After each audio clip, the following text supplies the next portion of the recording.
I'm Tracy Baxter with today's Record Newswatch.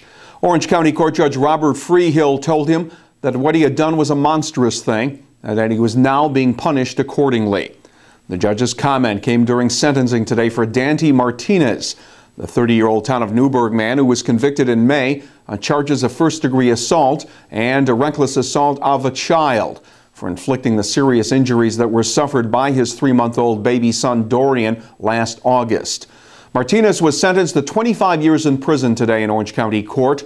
A jury had concluded that Martinez was responsible for the fractured skull, broken ribs, and brain bleeding, injuries sustained while the child was left in the care of Martinez, while his mother, Shannon Buckley, was at work.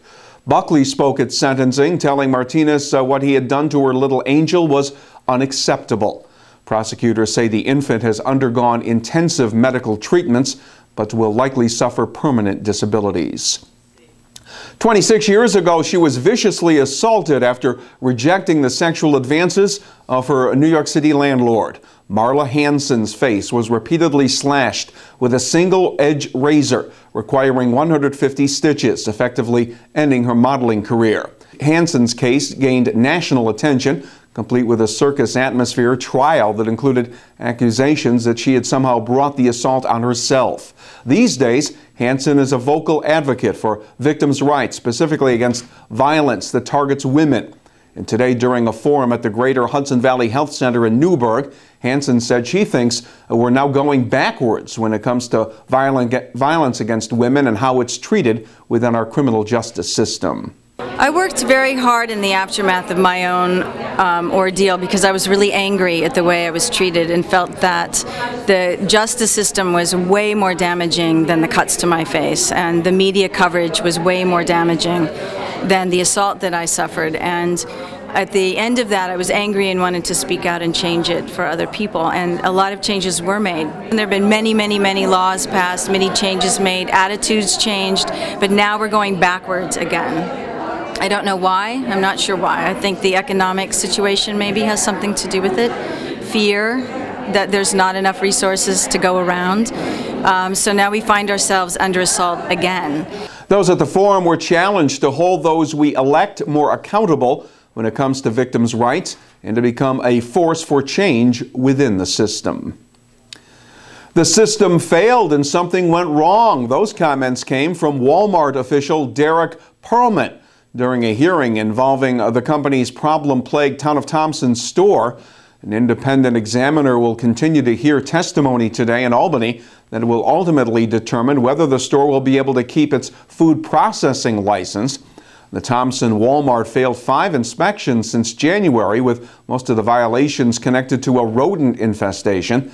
And our Agriculture and Markets Inspector testified Wednesday that during the most recent inspection, a candy bar that had been chewed by a mouse was discovered under a checkout aisle shelf. Pellman said a pest control company has been at the store for the past couple of weeks as part of the attempt to address all the problems. If the license is revoked and the store fails a 6th inspection, the rest of its food operations will be shut down. In Port Jervis, vocal members of the community aren't happy with the state health department and its delay in making a decision regarding the future of the maternity ward at Bon Secours Hospital. At issue is whether a department committee will recommend closure of the hospital's maternity ward and decertification of the hospital's inpatient obstetric services. Last October, Bon Secours requested those services be decertified, citing a declining number of babies being delivered at the Port Jervis facility. But community activists say closing the maternity ward would negatively impact the area's low-income residents. The recommendation may come during a health department committee meeting July 26th. Reporter James Nanny will have the latest here at Record Online and in tomorrow's Times-Herald Record. Greenwood Lake school officials will be taking another look at the question of where to send their high school students now that residents have questioned their April decision to choose Tuxedo over a less expensive option. Last night, those attending a Greenwood Lake board meeting indicated they want more public input into the selection process, pointing to numbers that show the district would save an additional $7 million over 5 years if their high school students were sent to Warwick instead of Tuxedo. The board had scheduled a vote next Tuesday to extend the existing contract with Tuxedo to educate their 9th through 12th graders. That vote has since been canceled, while the options of Warwick and Chester are reconsidered.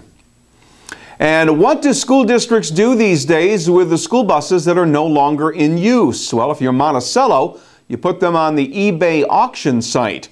The district recently listed 4 unwanted school buses. Days later, successful bidders arrived with certified checks, and the district made about $38,000 as a result of the school bus online transactions.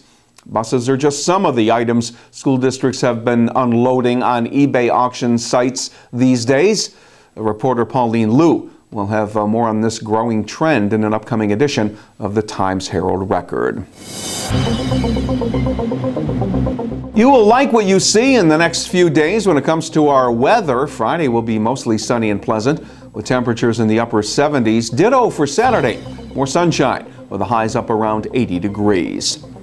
Get the news coverage you depend on and the features you enjoy in tomorrow's Times-Herald Record, and keep clicking back here at Record Online for all the news when it breaks.